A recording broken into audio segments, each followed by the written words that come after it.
वक्रतुंड महाकाय सूर्यकोटि समप्रभ निर्विघ्नं कुरु मे देव सर्वकार्येषु सर्वदा।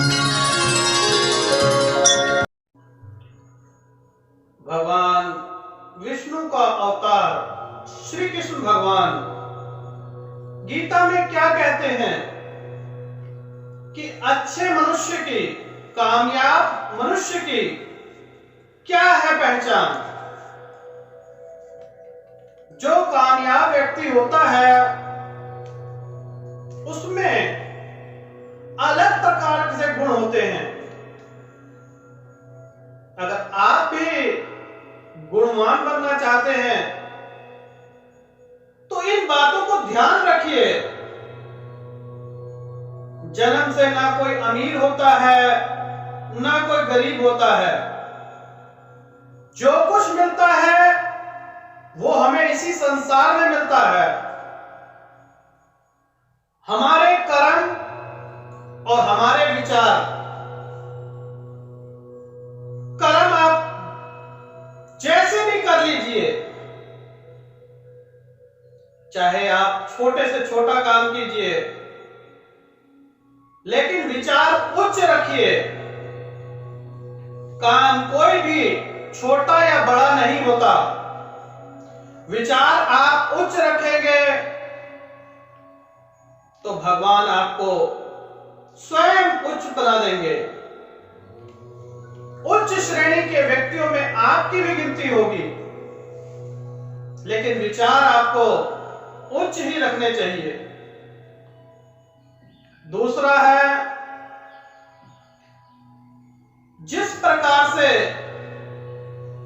गीली लकड़ियां सूखी लकड़ियों के साथ जल जाया करती हैं, उसी प्रकार से अगर हम गलत लोगों की संगत में रहेंगे तो उसका गलत ही प्रभाव हमें पड़ेगा। अगर गलत आदमी को कुछ आंच आएगी, वही आंच हमारे ऊपर भी आएगी।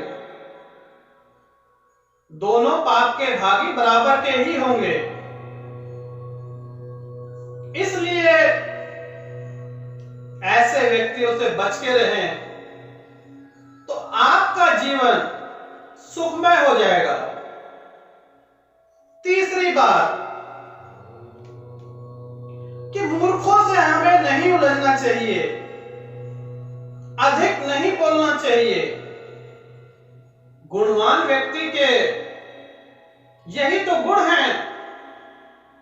आप अक्सर देखेंगे जितने भी विद्वान व्यक्ति हुए, राजा महाराजा, वो व्यर्थ की बातों में अपना दिमाग नहीं खराब करते हैं।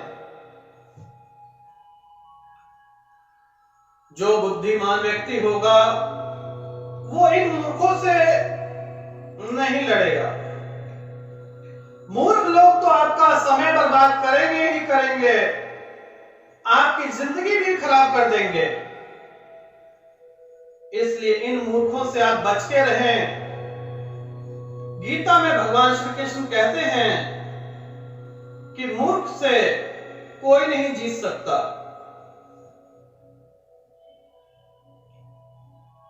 चौथा पॉइंट ये है, आप नम्र रहेंगे। नम्र का अर्थ है मिट्टी। जिस प्रकार से कुम्हार की मिट्टी होती है, जैसा चाहो वैसा बन जाता है। अगर हम अपने बच्चों को अच्छे ज्ञान देंगे, ये हमारी मर्जी है कि हम उसे मटका बनाएंगे या कुल्हड़ बनाएंगे, लेकिन मिट्टी जब तक नरम होगी तब तक ही बना सकते हैं। जब मिट्टी सूख जाएगी तो उसको आकार देना मुश्किल है। तो भगवान श्री कृष्ण कहते हैं, जब बालक छोटा होता है तब से उसे ज्ञान दीजिए, संस्कार दीजिए, क्योंकि वो ही तो आगे भविष्य है हमारा। उसी ने तो हमारा वंश चलाना है।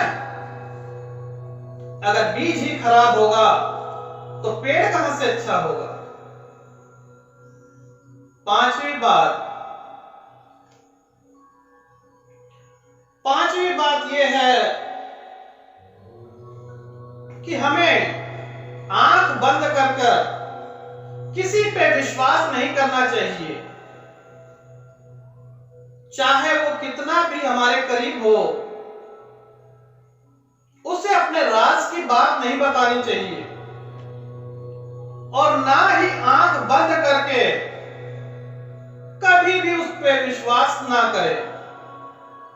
अगर वो आदमी बेईमान है तब तो आप सतर्क है ही हैं। मान लो वो अच्छा व्यक्ति भी है, फिर भी आपको आंख बंद करके कभी भी विश्वास नहीं करना। गीता में श्री कृष्ण भगवान कहते हैं, जो इन 5 नियमों को मानता है वो उच्च व्यक्ति होता है। और बिना विश्वास के गाड़ी नहीं चलती है। विश्वास कीजिए, प्रेम दीजिए, प्रेम ही प्रेम जीवन है। बिना विश्वास के गाड़ी नहीं चलेगी। इसलिए अगर आप भी उच्च कोटि का बनना चाहते हैं तो प्रेम ही जीवन है, बाकी तो सब कुछ यही रह जाना है। बाकी तो यही सब कुछ रह गया। बड़े से बड़े राजा महाराजा भगवान श्री कृष्ण ने जिसने गीता लिखी थी, वो भी ये लोग छोड़ के चले गए। फिर हम मनुष्यों की क्या औकात है। तो ध्यान रखिए इन बातों का और अपने जीवन को उज्जवल बनाइए।